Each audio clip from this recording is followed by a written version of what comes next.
अभी किरण जी ने बताया कि अरुणाचल प्रदेश में आने का ये मेरा तीसरा मौका है। एक 1.5-2 साल पहले मई 24 में उस समय जो यहाँ के मुख्य न्यायाधीश थे बिश्नोई जी, उनके और हमारे मित्र श्याम सुमन जी के आदेश से हम नामसाई गए थे लीगल सर्विसेज काम के लिए, लीगल सर्विस के कार्यक्रम के लिए। और वो पहला अवसर था कि अरुणाचल के बारे में तो बचपन से सुनते आए हैं। मेघवाल जी ने बहुत सुंदर कविता सुनाई जो हमारे बचपन से हमारे कानों में गूंजती रहती है। और जब मैं पहली बार अरुणाचल आया और जो कोटेश्वर सिंह जी ने जिस महाकाय ब्रिज का उल्लेख किया, वो ब्रिज देखिए और वो ब्रिज के माध्यम से जब परशुराम कुंड की तरफ हमारा सफर चालू हुआ तो इस धरती की जो सुंदरता है, जो ब्यूटी है, उससे मैं मिसमराइज हो गया।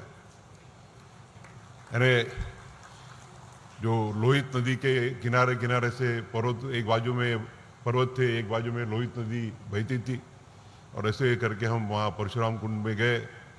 वहाँ कुंड में बिश्नोई जी, श्याम सुमन जी और हमारे बॉम्बे के एक मित्र थे, उनके साथ हमने वो ऑलमोस्ट आइस कोल्ड वाटर था, उसमें डुबकी भी लगाई। शाम को सर्दी भी हो गई क्योंकि जाते टाइम गर्मी थी, आते टाइम ऊपर चढ़ते टाइम भी गर्मी थी और पानी बर्फ से ज़्यादा ठंडा था।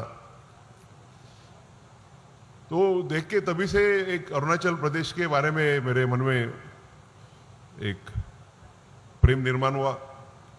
उसके बाद एक 5-6 महीने पहले जब मैं नेशनल लीगल सर्विसेज अथॉरिटी का अध्यक्ष बन गया, फिर से हमारे बिश्नोई जी ने और श्याम सुमन जी ने आदेश दिया कि तवांग के आपको आना ही पड़ेगा। और हम आगे गुवाहाटी से दिरांग के लिए, पहला फंक्शन दिरांग में था, और दिरांग जाने के लिए हम चॉपर से निकले। आधे रास्ते में हवा खराब होने की वजह से चॉपर को उतारना पड़ा और उसके बाद दिरांग को हम बाय रोड गए। और जो फंक्शन 12 बजे चालू होने वाला था वो करीब 3-3:30 बजे चालू हो गया। इतनी देर तक सब लोग बैठे हुए थे, मगर मुझे लगा कि अच्छा हुआ कि हेलीकॉप्टर उड़ नहीं पाया, क्योंकि अगर मैं हेलीकॉप्टर से गया रहता था तो वो जो प्लेन से दिरांग तक की जो ब्यूटी है वो ब्यूटी नहीं देखने को मिलती थी। और फिर उसके बाद दिरांग से फिर हम तवांग गए। तवांग की जो बुद्धिस्ट मोनास्ट्री है उसके बारे में तो आप सबको पता ही है। It is one of the largest monasteries in the world. वहाँ गए, फिर वहाँ से बुमला पास पे गए और यहाँ की सुंदरता देख के मन मंत्रमुग्ध हुआ। और आज ये तीसरी बार है। हम जब तवांग गए थे तभी बिश्नोई जी ने, श्याम सुमन जी ने और हमारे महाधिवक्ता इंद्रनील चौधरी ने जी कहा था कि आप जब सीजाए होंगे तो आपको ईटानगर के बेंच के उद्घाटन के लिए आना पड़ेगा। तो मैंने उनको पूछा था, तब उन्होंने बताया कि संयोगवश 12 अगस्त को हमारे बेंच की स्थापना के 25 साल पूरे होने वाले हैं। तो मैंने कहा उस समय कि 12 अगस्त को आने का मुझे आनंद होता था, पर अगर वर्किंग डे पे कोर्ट छोड़ के नहीं आ सकते तो इसके लिए either before 12th August immediately Saturday Sunday on before 12th अगस्त और उसके बाद 16-17 को कर लेंगे। तो उसी समय बिश्नोई जी ने अभी कहा, उन्होंने बोला था कि आपको आना है। तो मैंने उस समय कहा था कि आप चीफ जस्टिस रहेंगे क्या? तो बोले रहूँगा नहीं रहूँगा मुझे पता नहीं। तो मैंने बोला था कोई भी बात नहीं, आप चीफ जस्टिस रहो ना रहो, may be in a different capacity you will attend the function.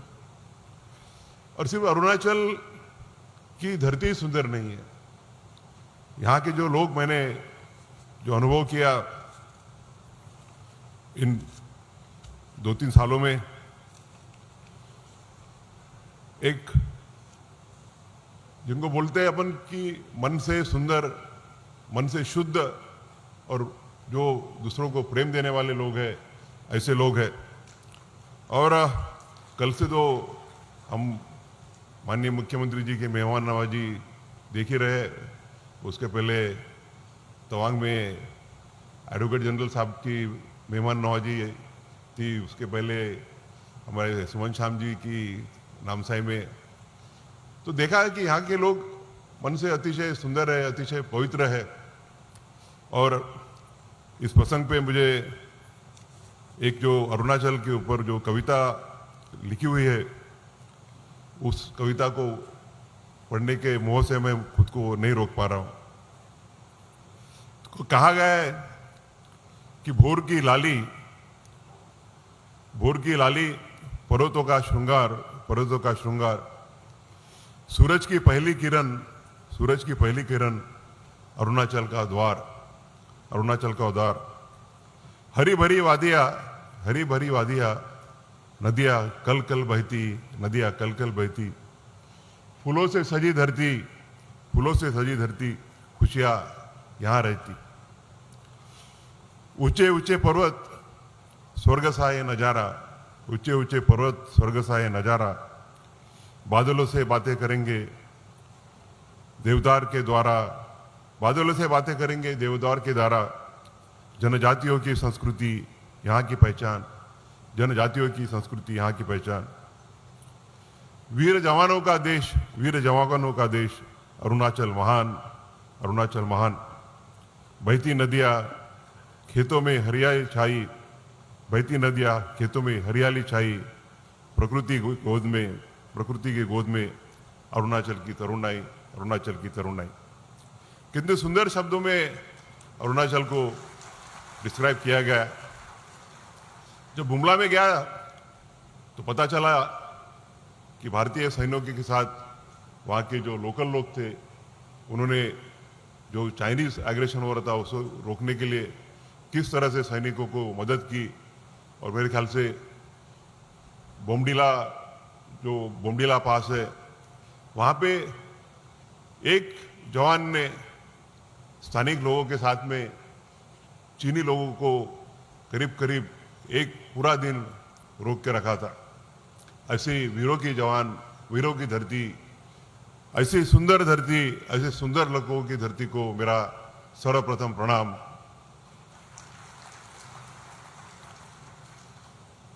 कल जब शाम को हम आए तो मुख्यमंत्री जी ने रात्रि भोज रखा था। उनका जो नया बिल्डिंग रेसिडेंशियल ऑफिस कॉम्प्लेक्स है, तो वहाँ मैं वॉशरूम देखने गया तो उनके जो ग्राउंड फ्लोर के सेक्रेटरीज जो बैठते हैं, उनके जो कैबिन्स है, तो सबसे पहले वहाँ लेके गए मुझे। तो वहाँ का जो उनके सेक्रेटरीज का जो चैम्बर है, वो 7-8 चैम्बर थे। वो चैम्बर देख के मुझे एक लगा कि सीएम साहब के सेक्रेटरी का चैम्बर इतना अच्छा है, तो सीएम साहब का चैम्बर कितना अच्छा होगा। तो मैंने सीएम साहब की परमिशन लिए बिना जो साथ में थे स्टाफ के लोग, उनको बोला कि मुझे सीएम साहब का चैम्बर देखना है। तो वो बेचारे पहले तो उनको लगा कि सीएम साहब के परमिशन लिए बगैर कैसे एनक्रोच कर सकेंगे, और आखिर सीजीआई ने बोला तो नहीं बोल सकते थे। तो देखा मैंने, और कितना सुंदर इंफ्रास्ट्रक्चर था चैम्बर में। बाहर जो एक टेरेस था, टेरेस से इतना अच्छा व्यू दिख रहा था। तो नीचे आके बोला मैंने उनको कि आपका चैम्बर तो बहुत बढ़िया है, आपका रेसिडेंशियल ऑफिस इतना बढ़िया है। तो सीएम साहब बोले कि ये तो कुछ भी नहीं है, आप हमारा जो सेक्रेटरीट है वो देखेंगे तो it is having a much better infrastructure than this residential office. तो इस छोटे से 18 लाख की पॉपुलेशन का देश है, जो भारत की स्वतंत्रता के बाद 75-80 साल में जो प्रगति हुई, वो देख के मुझे सही में एक अत्यंत आनंद हुआ, और it was an feeling of happiness from the bottom of the heart. पर तब मुझे एक शंका हुई कि सीएम साहब का ऑफिस तो इतना अच्छा है, सीएम साहब ने बताया उनका सेक्रेटरिएट भी बहुत अच्छा है। मैंने उनको बोला है कि 24 नवंबर के बाद मैं आऊँगा वो भी देखने के लिए। तो क्योंकि जब मैं वकील था तो I was also a government builder, तो मंत्रालय में जाने का समय आता था कभी कभी बॉम्बे में। तो हमारे महाराष्ट्र का सेक्रेटरिएट कुछ भी नहीं आपके रेसिडेंशियल सेक्रेटरी के साथ, रेसिडेंशियल जो सेक्रेटरिएट है। तो मुझे थोड़ा मगर मन में शंका है कि सीएम साहब का सेक्रेटरिएट इतना अच्छा है, रेसिडेंशियल सेक्रेटरी इतना अच्छा है, मगर जो कल की बिल्डिंग का अपन इनॉग्रेशन करने जाने वाले हैं वो कैसा होगा? क्योंकि normally there is always a criticism that the judiciary is criticised. और आज मैंने जो प्रेजेंटेशन देखा तो I was really surprise and happy. इतनी बढ़िया बिल्डिंग है कि मुझे लगता है कि पूरा का पूरा गुवाहाटी हाईकोर्ट बोलेगा कि हम यहीं बैठते हैं, क्योंकि गुवाहाटी हाईकोर्ट की बिल्डिंग मैंने देखी हुई है। राय साहब नहीं थे तब, राय साहब केरला चले गए थे, तो मैं हाईकोर्ट सुप्रीम कोर्ट जज बनने के बाद में दिल्ली जाने के पहले दर्शन के लिए गुवाहाटी आया था। तो तब के चीफ जस्टिस साहब थे, उन्होंने बोला कि आप खाना खाने के लिए आइए। तो ये तो मैंने अभी विजुअल प्रेजेंटेशन देखा है, बिल्डिंग अभी देखने जाने वाले हैं। तो यहाँ की जो कॉन्फ्रेंस रूम है, यहाँ का जो ऑडिटोरियम है, यहाँ के जो जजेस के चैम्बर है, मुझे लगता है चीफ जस्टिस साहब तो वहाँ का चैम्बर छोड़ के यहीं बैठ जाएंगे, इतना बढ़िया चैम्बर है। इतना बढ़िया इंफ्रास्ट्रक्चर जुडिशरी को देने के लिए मैं तहे दिल से माननीय मुख्यमंत्री जी, माननीय कानून मंत्री तथा पूरे अरुणाचल प्रदेश शासन का मेरे तहे दिल से आभार प्रकट करता हूं और उनका अभिनंदन करना चाहता हूं। और खास करके कहा जाता है कि पीडब्ल्यूडी का जो काम रहता है, it is many times criticise that it is below standards, but at least what I have seen from the CM's residential secretariat yesterday and the visual tour today, I must also congratulate the Public Works Department of Arunachal Pradesh for their excellent work.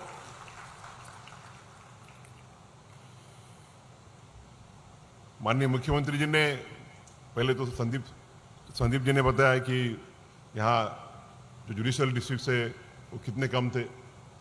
उसके बाद में अभी माननीय मुख्यमंत्री जी ने बताया कि पहले 2 थे, 2 से अभी 33 के ऊपर आ गए कोर्ट्स, और 8 फिर से सैंक्शन किए हुए। I always been a strong supporter of decentralisation. माननीय किरण जी ने जैसा बताया कि जो न्याय है वो न्याय पक्षकार के द्वार पे जाना चाहिए। The courts, neither the judiciary, neither the executive, nor the legislature exists either for the lawyers or for judges or for the members of the executive or for the members of the legislature.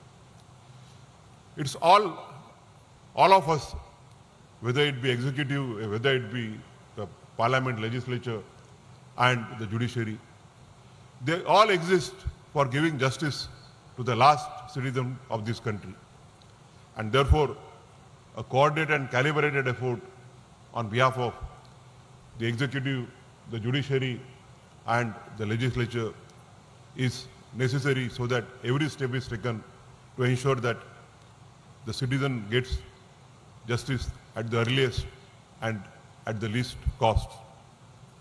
और उस दायरे में आपने जो कार्य किया है, संदीप जी रहे, उनको जो सीएम साहब ने सहकारी दिया, संदीप जी के बाद हमारे विष्णु जी आए दिल्ली जाने के पहले, तो उन्होंने जो कार्य किया है कि जस्टिस एट डोर स्टेप पहुंचाने का, उसके लिए भी मैं गुवाहाटी हाईकोर्ट तथा अरुणाचल प्रदेश गवर्नमेंट का अभिनंदन करना चाहूँगा और उनको शुक्रिया अदा करना चाहूँगा। अरुणाचल प्रदेश एक ऐसा प्रदेश है कि जहाँ सिर्फ सुंदरता ही नहीं, पर यहाँ के जनजातियों ने अपनी सांस्कृतिक परंपराएं, अपने सांस्कृतिक वारसा जतन किया हुआ है। यहाँ के 26 मेजर ट्राइब्स है और उससे ज़्यादा मेरे ख्याल से 100 से ऊपर सब ट्राइब्स है, जैसे कि नीशी, आदि, अपातानी, मोनपा, मिंशी और काफ़ी और मुझे आनंद है कि जब मैं तवांग गया था तो मुझे बताया गया कि अरुणाचल प्रदेश ने उसके जो ट्रेडिशंस है, उसका जो कल्चर है, उसको जतन करने के लिए एक इंस्टीट्यूट एस्टेब्लिश की है, which institute ensures that the traditional culture of Arunachal Pradesh of all its tribes is not only preserved but is promoted. इसके लिए भी मैं अरुणाचल सरकार का अभिनंदन करना चाहूँगा। और जिस तरह से परफॉर्मेंस उस समय किया गया तवांग में, जो लोक नाट्य है, जो लोकगीत है और जो ट्राइबल्स ने जो अपनी परंपराएं जतन की है, जो हेड हंटर्स थे उनका प्रेजेंटेशन, वो देख के मैं पूरी तरह से प्रभावित हुआ, क्योंकि हमें प्रोग्रेस तो करना है। The country has to progress, the country has to develop, but not at the cost of our culture and traditions. हमारी जो महान परंपराएं है, हमारा जो महान सांस्कृतिक वारसा है, उसे जतन करना है हमारा सबका कर्तव्य है। Not only that, but it is one of our fundamental duties under the constitution. और इसके लिए मैं अरुणाचल प्रदेश का अभिनंदन करना चाहूँगा कि उन्होंने अपना सांस्कृतिक परंपराओं को जपने के लिए बड़े तौर पे कार्य कर रहे हैं। मैं गए 2 साल में नॉर्थ ईस्ट में काफ़ी जगह आया हूँ। मैं नागालैंड गया, मणिपुर गए, लॉ मिनिस्टर साहब थे हमारे, पाकी सहकारी कोटेश्वर जी वगैरह गए। और वहाँ का जो मणिपुर का जो संघर्ष है मेटी और कुकी कम्युनिटीज़ का, उसको मिटाने के लिए हमने प्रयत्न किए। और वहाँ मणिपुर में चूरचंदपुर में जो शेल्टर होम्स बने थे, वहाँ भी गए हम, दोनों पक्ष के जो शेल्टर होम्स से वहाँ गए। और वहाँ की एक एजेड औरत ने जब कहा कि welcome to your home, it touch my heart, because for all of us India is one, and for every Indian the India is his home. Doctor Ambedkar, Baba Saheb Ambedkar was a strong supporter of unity of India. वो हमेशा बोलते थे कि I am Indian first and Indian last. और बाबा साहब के ऊपर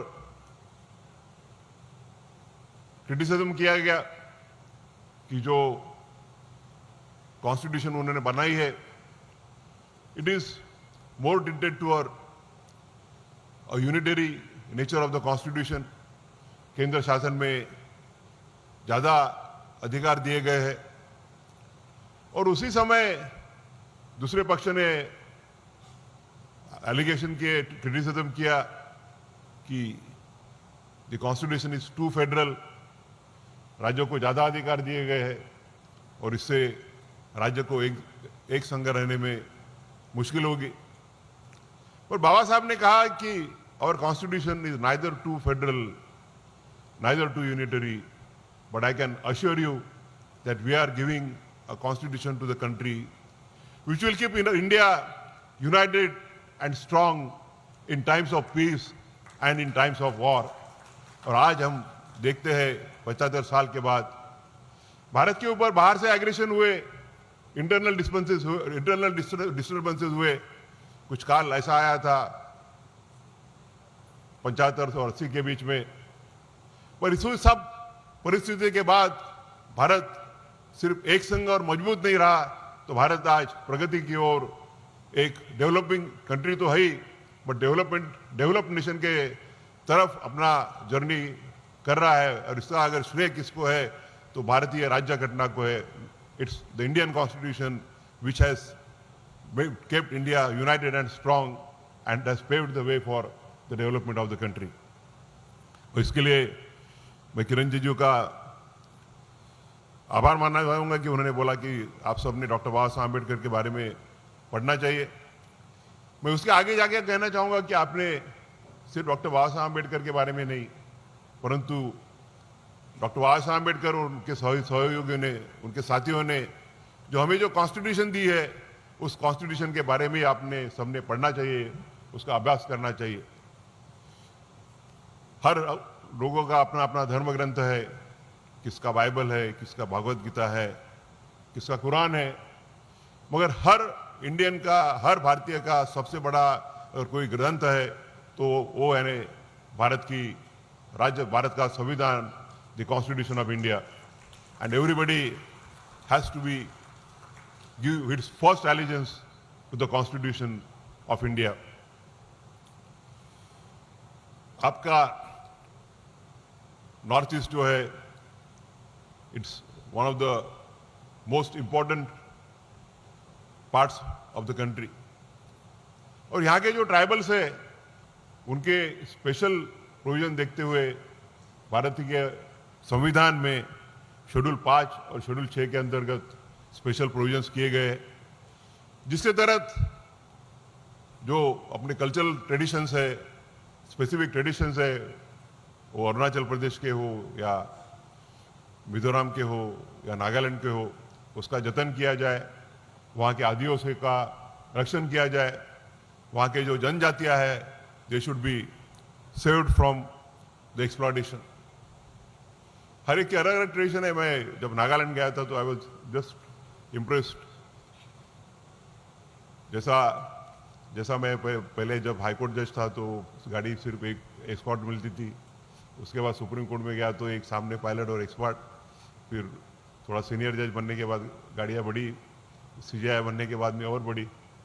तो मैंने बहुत सारे यानी कभी दो पायलट रहते, कभी 3 पायलट रहते, और जब नागालैंड में गया मैं गए साल, तो वहाँ पायलट कार में ट्रेडिशनल ड्रेस में भाले और तलवार लेके पुलिस वाले थे सामने, और वो देख के मुझे लगा कि ये सही, यानी that was a very very rare and distinct experience for my life.